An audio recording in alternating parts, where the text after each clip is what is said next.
അപ്പം കർത്താവിന് വചനം പറയുവാണ്, നിങ്ങൾ ആകാശത്തെ പറവകളെ നോക്ക്, അവ വിതയ്ക്കുന്നില്ല, കൊയ്യുന്നില്ല, കളപ്പരെ കൂട്ടി വെക്കുന്നില്ല, എങ്കിലും സ്വർഗസ്നായ പിതാവ് അവയെല്ലാം പുലർത്തും. എന്നിട്ട് പറയുക, അവയേക്കാൾ എത്രയോ വിശേഷതയുള്ളവരാ നിങ്ങൾ. നമ്മളത് മനസ്സിലാക്കുന്നില്ല പലപ്പോഴും. നമ്മൾ അതിനേക്കാളൊക്കെ വിശേഷതയുള്ളവരാ. നമ്മൾ ദൈവത്തിൻ്റെ മക്കളാണ്. ഞാൻ അനുഭവിക്കുന്ന കാര്യം, കാരണം നമുക്കിതൊക്കെ വേണേൽ പറയാം, ഇങ്ങനെ പ്രാർത്ഥിക്കണം അങ്ങനെ പ്രാർത്ഥിക്കണം എന്ന് പറയാം. പക്ഷേ യോഹന്നാൻ്റെ ലേഖനം വായിക്കും പറയുവാണ്, ഞങ്ങൾ കണ്ടത്, ഞങ്ങൾ കേട്ടത്, ഞങ്ങൾ അനുഭവിച്ചത്, ഞങ്ങൾ തൊട്ടത്, അത് നിങ്ങൾക്കും ഞങ്ങളോട് കൂട്ടായ്മ ഉണ്ടാകാൻ വേണ്ടി അത് എഴുതിയിരിക്കുന്നത്.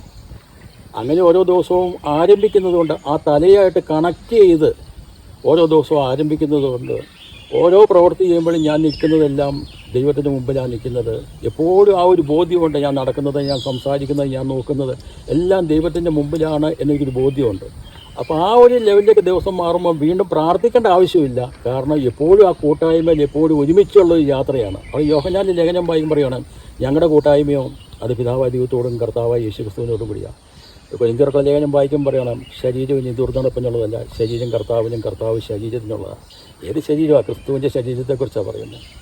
അപ്പോൾ എൻ്റെ ജീവിതത്തിൽ ഞാൻ പിതാവിൻ്റെ അടുക്കൽ ചെല്ലുന്നത്, പ്രാർത്ഥിക്കുന്നത്, എന്നെ പഠിപ്പിച്ചത് ഈ രീതിയിൽ കൂടിയാണ്. അത് ആ ദൈവരാജ്യ സുവിശേഷത്തിലൂടെയാണ് എനിക്ക് അറിയാൻ പറ്റിയത്. അതുകൊണ്ട് ഓരോ ദിവസവും എൻ്റെ ജീവിതത്തിൽ ഞാൻ ദൈവസാന്നിധ്യം അനുഭവിക്കുന്നുണ്ട്. കാരണം വ്യത്യസ്തമായിട്ട് അന്നന്ന് നമുക്കുള്ള ആഹാരം തരയണമെന്ന് അതുപോലും പരിശുദ്ധാത്മാവ് ഏത് ആഹാരം ഇന്ന് കൊടുക്കണ്ടെന്നുള്ള കാര്യം പരിശുദ്ധാത്മാവാണ് തരുന്നത്. ഡെയിലി ബ്രെഡ് കിട്ടുമ്പോഴത്തേനും ഒരു റോസപ്പൂ വിരിയുന്ന പോലെയാണ്. ഒരു വചനം മാത്രമല്ല, ആ ഒരു വചനം ആദ്യം കിട്ടും, അത് കഴിയുമ്പോഴത്തേനും അവിടെ നിന്ന് ഇവിടുന്ന് എല്ലായിടത്തും റോസപ്പൂ വിരിയുന്ന പോലെയാണ്. അത് ആ ഒരു ദിവസം മുഴുവനും അത് വലിയൊരു അനുഗ്രഹമായി. നമ്മൾ അപ്പൻ്റെ മുമ്പ് ജീവിക്കുന്ന ഒരു അവസ്ഥയിലേക്ക് വരുമ്പോഴത്തേനും നമുക്ക് വേണ്ടതെല്ലാം ഒരുക്കപ്പെടും. ഞാൻ എൻ്റെ ജീവിതത്തിൽ അനുഭവിക്കുന്നത്. അതുകൊണ്ട് ഞാൻ ഇന്ന് ഒന്നിനെക്കുറിച്ച് ഭാരപ്പെടുന്നില്ല.